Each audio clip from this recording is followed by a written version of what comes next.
ও ভাই এখানে দেখো পুলিশে ধরছে, পুলিশের কাছ থেকে বাঁচতে গিয়ে হয়তো অ্যাক্সিডেন্টটা হয়েছে। ভাই সব খতরনাক। তো এটা কি হয়েছে আমি বুঝতে পারছি ভাই।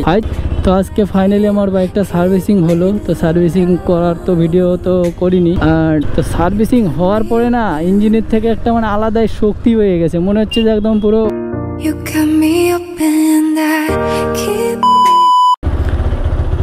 তো গাইস এর আগের দিন বলেছিলাম যে বাইকটা সার্ভিসিং নেই বলে অনেক সমস্যা দিচ্ছে, মানে প্রথমত হ্যান্ডেলের সমস্যা দিছিল, তারপর আমাদের বাইকে একটু মনে হচ্ছিল যে বেশি তেল খাচ্ছে, কারণ কি মোবিলটা প্রায় 6 মাস থেকে চেঞ্জ করা হয়নি। তো আজকে ফাইনালি আমার বাইকটা সার্ভিসিং হলো। তো সার্ভিসিং করার তো ভিডিও তো করিনি, আর এখানে সার্ভিসিং করার সময় তো ভিডিও করিনি। আর আমি এসেছিলাম সকালবেলায় সেই 10টা-11টার দিকে। তো গাজলে এসেছিলাম একটা কাজে, কাজটা হয়ে গেছে। তো আর সার্ভিস শোরুমে এসে দেখি যে শোরুমটা বেশ ফাঁকাই আছে, তোর জন্য ভাবলাম যে একবারে সার্ভিসিংটা করেই নিয়ে যাই। সার্ভিসিং হওয়ার পরে না ইঞ্জিনের থেকে একটা মানে আলাদাই শক্তি হয়ে গেছে, মনে হচ্ছে যে একদম পুরো মানে আলাদাই এনার্জি। তো যাই হোক গাইস, আমার বিয়ের বেশি প্রবলেম ছিল মানে হ্যান্ডেলটা। হ্যান্ডেলটা এখন এতটা ফ্রি লাগছে না, কি বলবো, মানে এত ফ্রি হয়ে গেছে। তো এটা তো আমি মানে ওখানে দাঁড়িয়ে একবার বলছিল যে তুমি একবার চেক করো। তো আমি বলেছিলাম যে এখন আর চেক করবো না, তো আমি চালালে বুঝতে পারবো, ফিডব্যাক তোমরা ভিডিওতে পেয়ে যাবা। থ্যাংক ইউ সো মাচ আমাদের গাজল টিভিএস শোরুম। তো এখান থেকে আমরা সোজা যাবো, আগে গিয়ে কি বলে পেট্রোল পাম্পের থেকে পেট্রোল পাড়া ভরে দেন তারপর আমরা আবার কিন্তু ব্যাক করবো আমাদের বাড়ির দিকে। আর এখান থেকে আমাদের বাম সাইডে গেলে আমাদের বাড়ির রাস্তা, আর সোজা গেলে আমরা ঠিক চলে যাব মালদাতে। আর এখানে এসে আমার একটু টোটোওয়ালাদেরকে কাছ থেকে একটু সাবধান হয়ে চলাতে হবে, কারণ কি এখানকার টোটো ড্রাইভাররা একটু বেশি মানে খতরনাক ড্রাইভার। তো ওদের কাছ থেকে যত সাবধান, মানে যত দূরত্ব বজায় চালানো যায় ততটাই ভালো। তো এর জন্য মানে এত টোটো হয়েছে, আর টোটোর জ্বালায় এত যে অ্যাক্সিডেন্ট হয় মানে কি বলবো, প্রচন্ড। আমাদের ওয়েস্ট বেঙ্গলে টোটো বেশি, বিশেষ করে আমাদের মালদা জেলায়। তারপরে মানে টোটোর জন্য একটু অ্যাক্সিডেন্ট আরও বেশি হয়, কারণ কি ওরা কোনো সময় হয়তো এদিক ওদিক ঘোরাঘুরি করবে, এদিক ওদিক দেখে না, খুব কম দেখে এদিক ওদিক ঘোরায়। এবার কিছু কিছু টোটো ড্রাইভার আছে যে খুব ভালো চালায়, মানে যারা নতুন টোটো কেনে তারা কিছুদিন ভালো চালায়, যখনই ওরা পুরনো হয়ে যায় তখন ওদের আসল রূপটা বেড়ায়, তখনই আর কি বিশেষ করে বেশিরভাগ অ্যাক্সিডেন্ট গুলো হয়। তো এইসব কথা বাদ দি গাইস, আজকে তোমাদের বলবো আমার বাইকের ফিডব্যাকের কথা। শোরুমে গিয়ে সার্ভিসিং এ আসলে আমি কি চেঞ্জ করিয়েছি। তো প্রথমত আমার মোবিলটা, বিশেষ করে কারণ কি মোবিলটা আমি প্রায় 6-7 মাস হয়ে গেছে, মনে হয় 6-7 মাস হয়ে যাবে হয়তো। তো অতদিন থেকে আমি মোবিলটা চেঞ্জ করাইনি, আর ওরকম ভাবেই চালাচ্ছি। দেন অনেক দিন চালানোর পর মাঝে মাঝে মনে হচ্ছিল যে প্রচুর ভাবে তেল খাচ্ছে বাইকে, আর পারফরমেন্স তো একদম মানে কমেই যাচ্ছিল। তো এখন মোবিল চেঞ্জ করে এখন মনে হচ্ছে যে না, আমার বাইকে সেই আসল আগের রূপটা আবার এসে গেছে। তো মোবিলটা চেঞ্জ করেছি, আর ওটাই একমাত্র চেঞ্জ করেছে, ওর সঙ্গে আরো ফ্ল্যাশার কি দেয়। তো এগুলোই টোটালে আমার বাজেট হয়েছিল 1587 টাকা। এটা হচ্ছে আমাদের ইন্ডিয়ান প্রাইস, তো বাংলাদেশ প্রাইসে ঠিক কত টাকা আমি জানি না। তো যাই হোক, এখান থেকে আমি আগে ফিউল আপটা করাই, দেন তারপরে আমি বলছি। 300 দাদা, 300 এই কিউআর কোড গুলো কি পাল্টাবো না? চলো ভাই, যেখানে আমাদের ফিউল আপ হয়ে গেছে, আর আমার এত পরিমাণে খিদে পেয়ে গেছে মানে কি বলবো ভাই। তো সকাল 10টার দিকে খেয়ে বেরিয়েছিলাম, আর এখনো সেরকমই অবস্থা। তো একবারে বাড়িতে গিয়ে খাবো। আর বাইকটা চালিয়ে এখন যা মজা পাচ্ছি না ভাই, কি বলবো, মানে আলাদাই শান্তি পাচ্ছি। মানে হ্যান্ডেলটা এতটা ফ্রি হয়ে গেছে কি বলবো। আর একটু মানে আসার সময় এতটা কষা লাগছিল, এত টাইট হ্যান্ডেল, মানে চালিয়ে এই কয়েকদিন জুতি পাইনি। তো এখন মনে হচ্ছে যে আসল পারফরমেন্স কাকে বলে। তো গাইজ এখন বাজে 4:08, আর আমরা এসেছিলাম সেই 10টায়, জানো তো। তো অনেকবার বলে ফেলেছি সেই সকাল বলতে। তো এখনো আমরা গাজলেই ঘুরপাক করছি, আর আমাদের ফিউল আপও হয়ে গেছে, শুধু আমাদের খাওয়া দাওয়া হয়নি। বাইকটাকে তো খাওয়ানো হয়ে গেছে, বাট আমরাই শুধু খাইনি। আর যে বাইকের যে ভাই মাসে যে সার্ভিসিং, কি আর বলবো, এটা খারাপ হয় ওটা খারাপ হয়। যাই হোক, একবার বাইকে সার্ভিসিং করলে 1 মাস ঠিকঠাক চালাতে পারি, মানে 1 মাস চালিয়ে খুব মজা লাগে, তারপরে আবার এটা ওটা প্রবলেম হয়ে যায়। তো বাইক চাই যে প্রতি মাসে সার্ভিসিং করাতে, কিন্তু প্রতি মাসে কি সার্ভিসিং করানোটা সম্ভব বলো? তো এখন আমরা যাচ্ছি ঠিক বাড়ির দিকে, দেখতে পাচ্ছ তোমরা। আর গাইস আজকে তো 5ই আগস্ট, তো আমাদের মানে একটা প্ল্যান বানাচ্ছি, যে মানে প্ল্যান আমরা বানাচ্ছি না, মানে আমি বানাচ্ছি যে 15 আগস্টে কে কোথায় যাবা। তো আমার প্ল্যান হচ্ছে যে আমরা 15 আগস্টে একটা গ্রুপ রাইড করব। তো মিট আপটা কোথায় রাখবো বুঝতে পারছি না, তো তোমরা একটু বলো যে মিট আপটা ঠিক কোথায় রাখা যায় আর কোথা থেকে কোথায় রাইডটা শুরু করা যায়। তো 15 আগস্টে জানো তো আমাদের সেদিন কোন দিন, নতুন করে তো আর কিছু বলা লাগবে না। তো ওটাই বলছিলাম যে কোথা থেকে কোথায় মিট আপ করা যায় আর কোথা থেকে কোথায় রাইডটা করা যায়, এটা একটু তোমরা কমেন্টে বলো, তাহলে আমার একটু ভালো হবে। আর আমি চাই যে তোমাদের সবার সঙ্গে 15 আগস্টের দিন একসঙ্গে রাইড করতে, মানে একটা গ্রুপ রাইড করতে।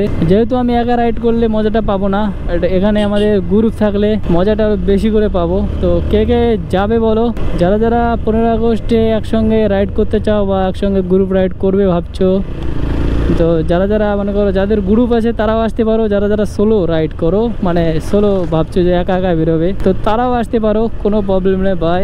আমার তো আমি তো নিজে অনেক খুশি হব যে যদি তোমরা সবাই মিলে আমার সঙ্গে একসঙ্গে হয়ে একটা গ্রুপ রাইডে আমরা বেরোই। তো আমি চাই যে তোমরা সবাই মিলে আসো, রাইড করি একসঙ্গে। তো কোথায় মিট আপটা রাখা যায় অবশ্যই কিন্তু কমেন্ট করো, বলো। তো এর আগের ভিডিওতে তোমাদেরকে বলেছিলাম যে আমার বাইকটাতে একটু তেল বেশিই খাচ্ছে, তো আজকে ওটাও চেক করা হয়ে যাবে যে আমাদের বাইকে এখন ঠিক তেলটা কেমন খাচ্ছে, মানে এখন কি ঠিক হয়েছে না সে আগের মতন রাক্ষসী আছে। দেখতেই পাচ্ছ টান কিন্তু একদম পুরো খুবই ভালো উঠছে।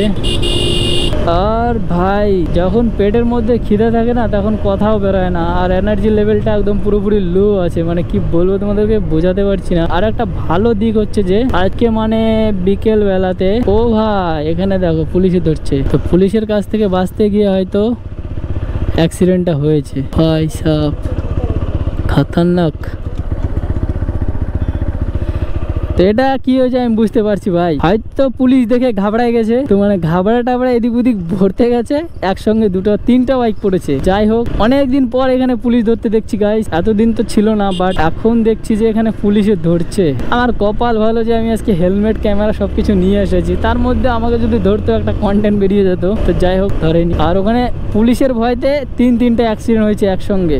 ভাই ভাবতে পারছো পুলিশের খপ, আর তিনটার মাথায় কিন্তু হেলমেট ছিল কিনা মনে নেই, যতদূর সম্ভব হয়তো ছিল না। হঠাৎ করে পুলিশ দেখেছে, ঘাবড়ানোর কারণে এদিক ওদিক ঢুকা দিয়েছে, তিনটা বাইক একসঙ্গে অ্যাক্সিডেন্ট। চলো আমরা যাই সামনের দিকে। আর কি যেন বলছিলাম সেটাই গেলাম ভুলে। এমন সিন আসে সামনে ভাই, না কি বলবো, বলে বোঝাতে পারবো না। এখন যা রোদ উঠছে মানে কি বলবো এত, মানে এই রোদে আমি তো এখন মানে বাড়ির দিকে যাচ্ছি, তো আমি অতটা ফিল করতে পারবো না। মানে যারা আমাদের সামনের থেকে আসবে তাদের রোদটা একদম পুরো চোখে লাগবে, আর ওই চোখে যা লাগলে যা মানে যা রোদের পাওয়ার ভাই কি বলবো। এই রোদের পাওয়ারে মানে চোখ পুরো একদম মানে অন্ধ হয়ে যায়, ওরকম ব্যাপার স্যাপার। যদি হেলমেট থাকে তাহলে তো বেঁচে গেল, আর যদি হেলমেট না থাকে তাহলেই বুঝতে পারবে আসল খেল। এখন বাজে 4:34 আর আমরা প্রায় চলে এসেছি আগমপুর। তো মাঝখানে একটু দাঁড়িয়েছিলাম, একটু দরকার ছিল, তো যার জন্য একটু দাঁড়িয়েছিলাম, তার জন্য একটু লেট হয়ে গেল। চলো আবারও শুরু করা যাক আমাদের রাইডটাকে কন্টিনিউ। রাইড তো বলবো না, এটা আর কি আমাদের আজকের ব্লগ। তো আজকে আমরা সারাদিনে কি কি করলাম সেটাই আর কি আলোচনা করলাম। তো দেখতেই পাচ্ছ আমরা আগমপুর পেট্রোল পাম্প পার করে এখন একটু সামনের দিকে যাচ্ছি। আর আমার মনে হচ্ছে যে আমার বাইকে একটু পাম্পটা একটু বেশি হয়ে গেছে, চাই না কেন একটু বেশি মনে হচ্ছে। এটা হচ্ছে আমাদের আগমপুর স্ট্যান্ড, আর জানি না এই স্ট্যান্ডে এত ভিড় কেন, হয়তো এখানে বাজার টাজার না কিছু একটা তো হচ্ছে, যার জন্য এখানে এত ভিড়। ভাই টোটোতে একদম ভরে গেছে, দেখো টোটো কতগুলো। যেখানেই যাবো আমাদের ওয়েস্ট বেঙ্গলে মালদা ডিস্ট্রিক্টের মধ্যে যেখানেই যাবা সেখানে আর কিছু দেখতে পাও আর না পাও, টোটো দেখতে পাবাই। কমসে কম এখানে তো 100টা টোটো ছিলই। ভাবো এত আর এতদিন পর আজকের ওয়েদারটা এত ভালো দিল। যদি বাইকটা সার্ভিসিংয়ে না যেতাম তাহলে কি বলতো, তাহলে আর কি অন্য কোথাও রাইড ফাইডে যেতে পারতাম, বাট আমরা চলে গেছি সার্ভিসিং করাতে, যার জন্য আজকের রাইড হয়নি, নর্মালি ব্লগ হয়েছে। আর এরকমই আমার ব্লগ বানাতেই ভালো লাগে।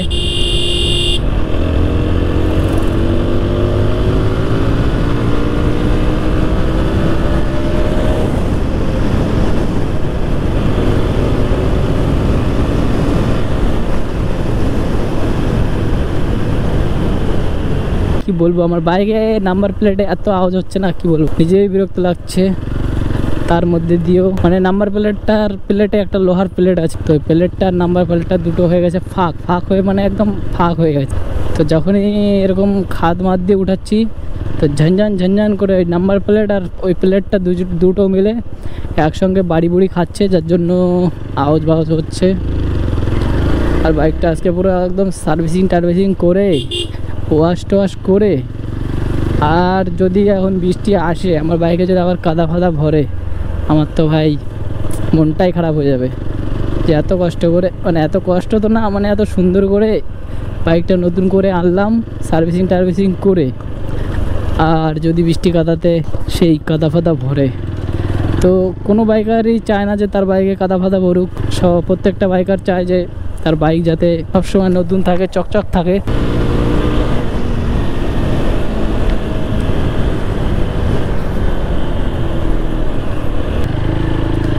সারা রাস্তা আমরা ঘুরে আসলাম, কোনো কাদা ফাদা নেই, বাট যখনই আমরা আহিলে ঢুকলাম তখনই কিন্তু শুরুতেই কাদা জল এগুলোই ভর্তি।